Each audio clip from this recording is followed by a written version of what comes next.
Em que momento você percebeu, na verdade, né, Inelise, que você não estava trabalhando só com leite, mas você estava liderando e empreendendo no setor? Não teve esse momento de dizer assim, não. Não, não existiu. É aquela questão, empreender é estar em movimento.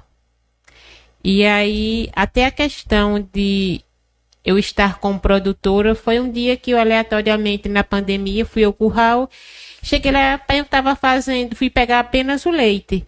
E cheguei lá, eu estava fazendo um procedimento absurdo. Eu disse, pai, como é que estou fazendo isso? Estava com o vaqueiro. Aí ele disse, é assim que faz. Eu disse, homem, deixa eu cuidar dessas vacas por 15 dias. Aí ele disse, cuide por um ano. Ah, mas ele não estava entendendo até então quem era Ivelise. Ele